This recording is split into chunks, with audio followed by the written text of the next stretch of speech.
Hello guys, நாம் இந்த வீடியோவில் எதை பற்றி பார்க்க போகிறோம்னா பள்ளி கல்வித்துறையிலேருந்து வந்திருக்கக்கூடிய ஒரு முக்கியமான அறிவிப்பை தாங்க இந்த வீடியோவில் பார்க்கலாம். பள்ளி கல்வித்துறையில் பார்த்திங்கன்னா இப்பொழுது என்ன நடக்க போகுது அப்படின்னு பார்த்திங்கன்னா நியமன தேர்வை நோக்கி தாங்க அடுத்த கட்ட பயணம் அப்படின்னு சொல்லலாம். நிறைய தேர்வுகள் போராட்டங்கள் எல்லாமே செஞ்சுட்டு தாங்க இருக்காங்க இன்னமும். பட் அந்த போராட்டங்களுக்கெல்லாம் பதில் என்னென்னா நியமன தேர்வு வைக்க தாங்க போகிறாங்க. நியமன தேர்வு பார்த்திங்கன்னா மே 12 to 18 முடிக்க வாய்ப்புகள் இருக்குது அப்படின்ற மாதிரியான தகவல்கள் எல்லாமே பரவிட்டு இருக்குங்க. அதனால் பார்த்திங்கன்னா பாஸ் பண்ணவங்க அனைவரும் பார்த்திங்கன்னா நியமன தேர்வு எழுத ரெடியாக இருங்க. மற்றும் பார்டர் மதிப்பெண்கள் எடுத்தவங்க அது ஒரு 75-70 மார்க் மேலே எடுத்தவங்களும் பார்த்திங்கன்னா நியமன தேர்வுக்கு படிக்க ஆரம்பிச்சிடுங்க.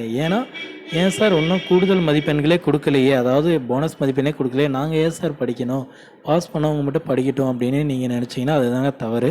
அதாவது பார்த்திங்கன்னா கடைசி நேரத்தில் கூட பார்த்திங்கன்னா கூடுதல் மதிப்பெண் போனஸ் மதிப்பெண் கொடுக்க வாய்ப்புகள் இருக்குங்க. அந்த டைமில் நீங்கள் படிக்காமல் இருந்தீங்கன்னா எக்ஸாம் எழுதினாலுமே தோல்வி அடையதாங்க வாய்ப்பு இருக்குது. அது மட்டும் இல்லாமல் பார்த்திங்கன்னா டெட் பேப்பர் 2லேயே எவ்வளோ கஷ்டமான கேள்விகள் அவுட் ஆஃப் சிலபஸ் கேட்டாங்க அப்படின்னே தெரியும் உங்களுக்கு.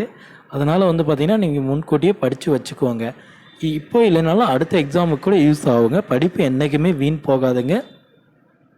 அதனால் பார்த்திங்கன்னா இப்போ பார்த்திங்கன்னா டெட் பேப்பர் 2ல் பார்த்திங்கன்னா தோல்வி அடைஞ்சவங்களையும் ஒரு பார்டர் மதிப்பெண்கள் வர மாதிரி இருக்கிறவங்களும் படிக்க ஆரம்பிச்சிடுங்க. ஏன்னா நியமன தேர்வு கட்டாயம் அப்படின்ற மாதிரியான தகவல்கள் எல்லாமே வந்துடுச்சுங்க. நியமன தேர்வு மே 12 to 18 முடிக்க உத்தரவுகள் வந்துடுச்சுங்க. அது மட்டும் இல்லாமல் பார்த்திங்கன்னா போனஸ் மதிப்பெண் பற்றி எந்த ஒரு தகவலும் இன்னும் வரலைங்க.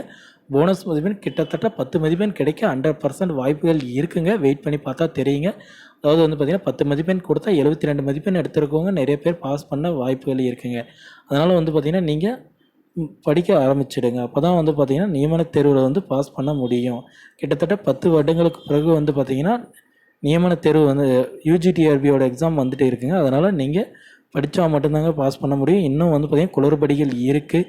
ஜாக்டோ ஜியோ அமைப்புகள் ஒரு பக்கம் போராட்டங்களை நடத்திட்டு இருக்காங்க. எக்ஸாம் கேன்சல் ஆகும், மறுபரிசீலனை நடக்கும் அப்படின்னு நீங்கள் நினச்சிட்டு இருந்தீங்கன்னா அதுக்கான வாய்ப்புகள் குறைவு தாங்க. இப்போ யூஜிடிஆர்பி எக்ஸாம் நடக்க ஆரம்பிச்சிருச்சுங்க. மே 12 to 18 முடிக்க உத்தரவுகள் எல்லாமே வந்துடுச்சுங்க. அதனால் பார்த்திங்கன்னா இனிமேல் எந்த ஒரு மாற்றமும் இருக்காதுங்க. நியமன தேர்வு நடக்க 100% வாய்ப்புகள் இருக்குங்க.